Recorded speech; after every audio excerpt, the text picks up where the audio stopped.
Imagine with me that you live in a city where there was a murder on Halloween, and all the Halloween holidays become bad in the city, but fate gives you a chance to return in the past. Will you prevent the murder from happening? I'd like to report a crime that hasn't happened yet. Have you seen the movie Back to the Future? Basically, I'm living that movie right now, which is how I know there's gonna be a murder tonight. Hate time travel movies. They never make any sense. What's the story?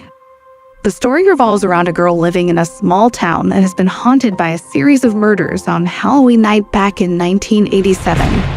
The town has never been able to escape from the legacy of those killings, and in every year, people still talk about it and dress up as the killer from that fateful night.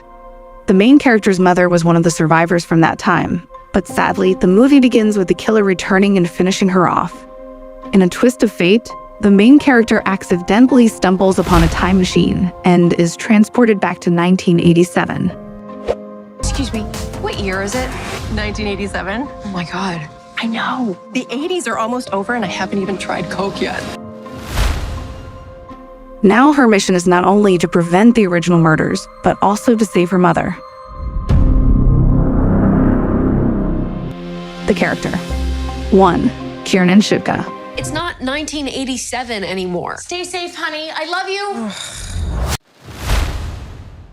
She possesses great skill in portraying a character with whom you empathize effortlessly.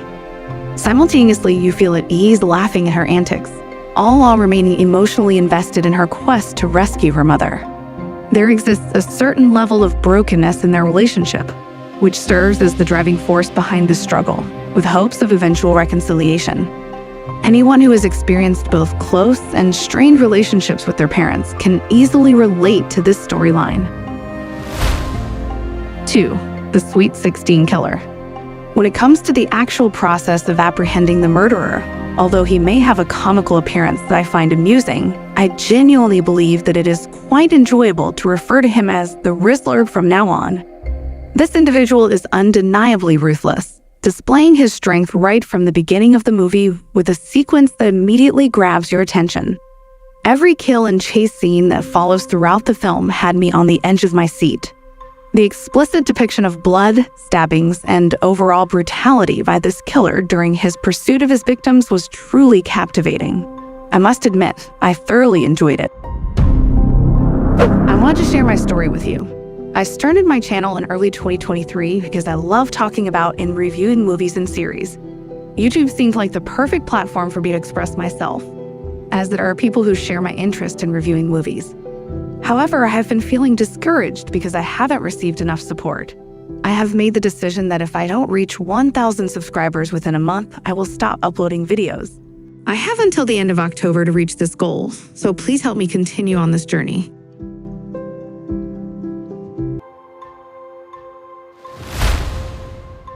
Is it any good? 1. With that being said, let's delve into the positives of this amazing film. I thoroughly enjoyed the concept of bringing Back to the Future into a modern context. It was a brilliant combination of a slasher film, reminiscent of the Scream franchise, and a mystery surrounding the identity of the killer. These two elements work seamlessly together. The film presents an intriguing narrative that keeps viewers hooked from start to finish. The blend of nostalgia, horror, and time travel elements adds depth to the story, making it a thrilling and captivating experience. Overall, I found this movie to be a fresh and innovative take on the slasher genre, with its unique incorporation of Back to the Future and its compelling storyline set in a small town plagued by a dark history. 2. The final act of the movie was also something I really enjoyed. It delved deeper into the realm of time travel, taking place in a vibrant carnival setting. One particular scene that stood out to me was when the characters found themselves inside a spinning ride. This sequence created a sense of suspense and excitement. Personally, I believe that if the film had included more distinct and captivating set pieces like this throughout, it would have elevated the overall experience for me. However, I must admit that the concluding sequence towards the end was truly exceptional. I think that the most beautiful part when watching a movie is discussing the topic with other people. So tell me what you think about Totally Killer. What you like about the movie, what you hate about the movie, and how much you give the film out of 10. I will tell you in my rate at the end of the video. Is it any weak? 1.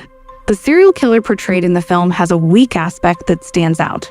Firstly, the killer is known as the Sweet 16 Killer due to their method of stabbing the victims exactly 16 times. While this may sound brutal when described in a YouTube video, the actual execution on screen lacks variety.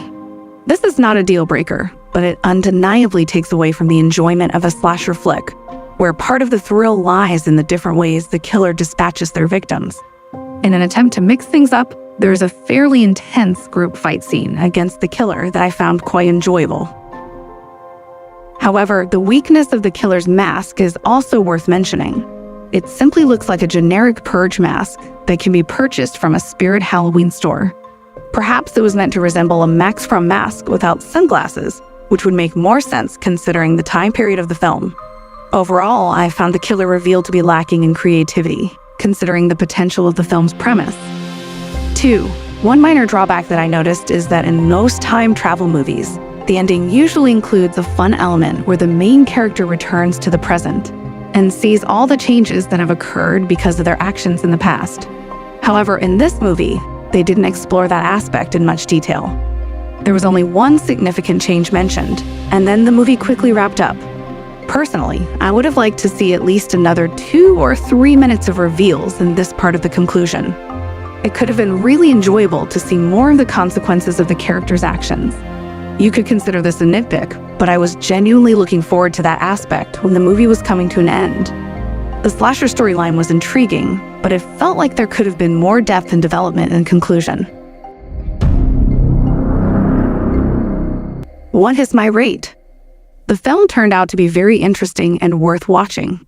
I had a great time watching it because it was entertaining and didn't take itself too seriously. The only aspect I didn't like was the disclosure of the identity of the killer, but I must admit that the development of their character was quite innovative. Overall, it was a good movie that provided a pleasant and refreshing experience.